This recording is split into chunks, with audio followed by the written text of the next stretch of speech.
Chers amis, bonjour et bienvenue. Nous vous souhaitons de bonnes fêtes de Pâques à vous et à vos proches. Aujourd'hui, nous parlons de l'évangile de ce deuxième dimanche de Pâques. Depuis le pontificat de Jean-Paul II, ce dimanche s'appelle le dimanche de la miséricorde. Bonjour Jean, merci de m'accueillir sur notre chaîne de vidéos paroissiales. Nous sommes heureux de nous retrouver après cette semaine sainte pour continuer de fêter la résurrection. Durant ces premiers dimanches de Pâques, comme chaque année, nous lisons les récits de la résurrection dans l'évangile selon saint Jean. Et nous écoutons donc les versets 19 à 31 du chapitre 20 de l'évangile joannique. C'était après la mort de Jésus, le soir venu, en ce premier jour de la semaine, alors que les portes du lieu où se trouvaient les disciples étaient verrouillées par crainte des Juifs, Jésus vint, et il était là au milieu d'eux. Il leur dit « La paix soit avec vous ». Après cette parole, il leur montra ses mains et son côté. Les disciples furent remplis de joie en voyant le Seigneur. Jésus leur dit de nouveau « La paix soit avec vous. De même que le Père m'a envoyé, moi aussi je vous envoie. » Ayant ainsi parlé, il souffla sur eux et il leur dit « Recevez l'Esprit Saint, à qui vous remettrez ses péchés, ils seront remis, à qui vous maintiendrez ses péchés, ils seront maintenus. » Or, l'un des 12, Thomas, appelé Didyme, c'est-à-dire jumeau, n'était pas avec eux quand Jésus était venu. Les autres disciples lui disaient « Nous avons vu le Seigneur. » Mais il leur déclara « Si je ne vois pas dans ses mains la marque des clous, si je ne mets pas mon doigt dans la marque des clous, si je ne mets pas la main dans son côté, non, je ne croirai pas. » 8 jours plus tard, les disciples se trouvaient de nouveau dans la maison et Thomas était avec eux. Jésus vient, alors que les portes étaient verrouillées, et il était là au milieu d'eux. Il dit « La paix soit avec vous. » Puis il dit à Thomas « Avance ton doigt ici, et vois mes mains. Avance ta main, et mets-la dans mon côté. Cesse d'être incrédule, sois croyant. » Alors Thomas lui dit « Mon Seigneur et mon Dieu. » Jésus lui dit « Parce que tu m'as vu, tu crois. Heureux ceux qui croient sans avoir vu. » Il y a encore beaucoup d'autres signes que Jésus a faits en présence des disciples et qui ne sont pas écrits dans ce livre. Mais ceux-là ont été écrits pour que vous croyiez que Jésus est le Christ, le Fils de Dieu, et pour qu'en croyant, vous ayez la vie en son nom. Avant de parler de ce passage, je voudrais revenir à l'évangile de la veillée pascale que nous avons étudié la semaine dernière. Oui, tout à fait, c'était la finale de Marc. Certainement le récit le plus ancien de la résurrection que nous ayons conservé. Jean, qu'est-ce que c'est ? Oula, une flamme, mais ça fait pas mal ? Et non, vous savez pourquoi ? Ah, pas vraiment. Parce que c'est la lumière de la résurrection. Et d'où elle provient ? Non, je n'ai jamais vu une flamme pareille. Cette lumière, elle vient tout droit du tombeau. On l'a vu la semaine dernière pour Marc. Au fond de ce tombeau vide brille la lumière surnaturelle de la foi. Le premier récit de la résurrection, le plus succinct, le plus sobre du point de vue de la narration, c'est la finale de Marc. On a juste 8 versets pour évoquer ce tombeau vide. Mais Jésus l'avait dit, vous cherchez des signes, vous voulez du merveilleux, eh bien vous serez déçus, il ne sera donné aucun signe à cette génération, nous n'aurons qu'un tombeau vide. Mais dans ce tombeau brille pour toujours la lumière de la foi, et nous le savons, Dieu se donne dans l'obscurité de cette foi surnaturelle. Il agit même avec puissance. Après la résurrection de Jésus, beaucoup de témoignages commencent à circuler dans les communautés chrétiennes. Ça forme comme une base de données pour les évangélistes. Selon leur visée théologique, ils vont piocher dans cette collection. Marc ne relate que la découverte du tombeau vide, mais les autres évangélistes en diront plus, Saint Jean en particulier. Dans cette base de données, Saint Jean a sélectionné 3 récits, 3 témoignages de disciples confrontés à la résurrection. Oui, alors l'image de la base de données est un petit peu anachronique, mais elle est très bonne. Les disciples circulent d'une communauté à l'autre et parlent de la résurrection. On le voit dans les actes des apôtres, Paul qui va donner son témoignage à plusieurs reprises, 3 fois, je crois. Tous ces récits nourrissent la foi des disciples et les encouragent dans leur mission. Ces témoignages finissent par former effectivement une véritable base de données. Jean a choisi 3 scènes, 3 récits, 3 portraits disposés en triptyque. Et aujourd'hui, en lisant les versets 19 à 31 du chapitre 20 de l'Évangile selon saint Jean, nous méditons sur le dernier portrait. L'apôtre Thomas finit par voir de ses propres yeux Jésus ressuscité. Dans cette première semaine de Pâques, nous avons déjà réfléchi aux 2 premiers portraits.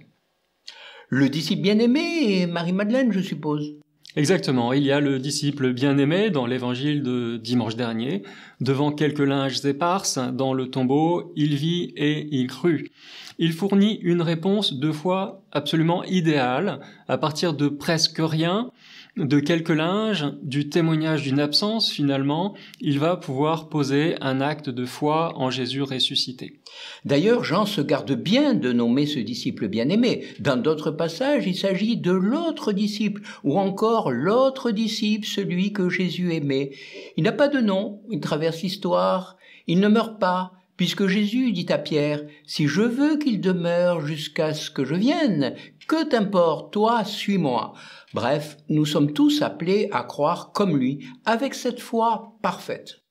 C'est saint Irénée, je crois, qui à la fin du IIe siècle a écrit qu'il s'agissait de Jean, le fils de Zébédée, le frère de Jacques et le pêcheur du lac de Galilée. Mais on voit que c'est vraiment un théologien de haut vol, un intellectuel qui manie avec une aisance extraordinaire les concepts de la philosophie grecque comme les symboles bibliques. Il est donc beaucoup plus proche des prêtres du temple de Jérusalem que de la corporation des pêcheurs du lac de Galilée. Le second portrait de ce triptyque, c'est celui de Marie-Madeleine. Dans l'évangile de mardi dernier, de retour devant le tombeau, elle rencontre le ressuscité et dans sa joie, elle s'élance vers Jésus. Mais Jésus lui dit « Ne me retiens pas, cesse de me toucher, car je ne suis pas encore monté vers mon Père. » Célèbre scène du noli me tangere, c'est l'expression latine utilisée par saint Jérôme dans la Vulgate. C'est-à-dire ne me touche pas ou cesse de me retenir. Ce deuxième récit est un passage clé qui évoque la difficile transition entre un Jésus présent que l'on peut toucher, que l'on peut voir, et Jésus ressuscité, glorieux, qui va siéger à la droite du Père. Moment exaltant pour les disciples, mais aussi éprouvant du point de vue de leur foi. Ils doivent passer d'une façon de connaître Jésus, qui passe par les sens, à la foi surnaturelle en Dieu. Et aujourd'hui, nous retrouvons l'apôtre Thomas, qui n'était pas présent le dimanche de la résurrection. Or, l'un des 12, Thomas, appelé Didyme, c'est-à-dire jumeau, n'était pas avec eux quand Jésus était venu. On se demande ce qu'il pouvait avoir de mieux à faire ce jour-là, ce Thomas. Dans la semaine, il a rencontré donc les apôtres qui lui ont dit que Jésus était ressuscité. Il veut bien croire, mais il donne ses conditions. Si je ne vois pas dans ses mains la marque des clous, si je ne mets pas mon doigt dans la marque des clous, si je ne mets pas la main dans son côté, non, je ne croirai pas. Il n'est pas vu de façon très positive ce Thomas. 1. Il a manqué le premier rendez-vous. 2. Toujours sceptique dans la semaine qui suit, il pose ses conditions. Alors on peut même dire qu'il est doublement fautif, doublement coupable. Il a manqué de confiance à l'égard de Marie-Madeleine, qui est la première à témoigner de sa foi en Jésus ressuscité. Et puis ensuite, dans la semaine, il manque de confiance à l'égard des apôtres. Et Jésus lui apparaît le dimanche suivant et l'invite à constater par lui-même la réalité de la résurrection. Souvent, on associe Thomas à l'incrédulité. Le nom de Thomas est entré dans le langage populaire. « Oh, moi, je suis un petit peu comme saint Thomas. Je ne crois qu'en ce que je vois et que je peux toucher. » Alors j'ai lu bon nombre de commentaires sur le sujet. La plupart insistent effectivement sur le manque de foi de Thomas, en s'appuyant notamment sur ce parallèle qu'on peut faire entre lui, Thomas, et le disciple bien-aimé. Le disciple bien-aimé se penche vers le tombeau, il vit et il crut. Et à la fin, saint Jean fait l'éloge de ceux justement qui ont cru sans avoir vu. Autrement dit, ne faites pas comme saint Thomas, mais soyez comme le disciple que Jésus aimait.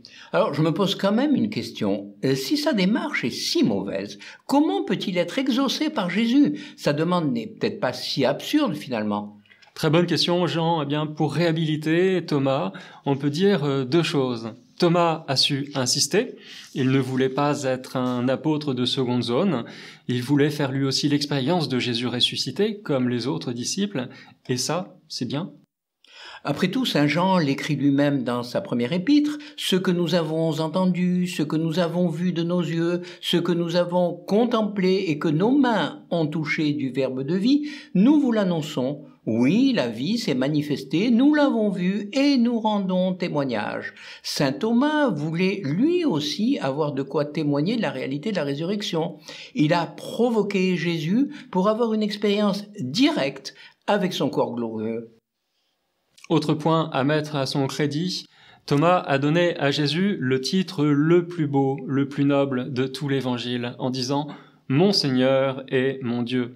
Expression qui fait d'ailleurs écho au premier verset de l'évangile selon saint Jean, « Le Verbe était Dieu ».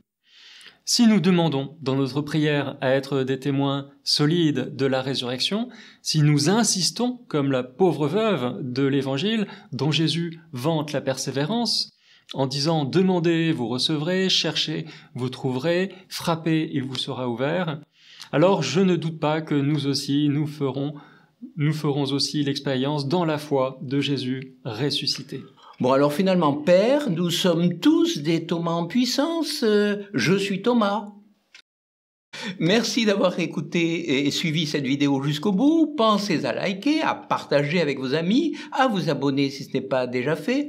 Plus bas, vous pouvez aussi écrire un commentaire, une suggestion qui nous permettront de nous améliorer. Je rappelle que nous publions nos réflexions toutes les semaines, le lundi à 18h, heure de Paris, pour le dimanche qui suit. Et nous vous disons à la semaine prochaine. Merci Jean, à la semaine prochaine et bonne fête de Pâques. Également.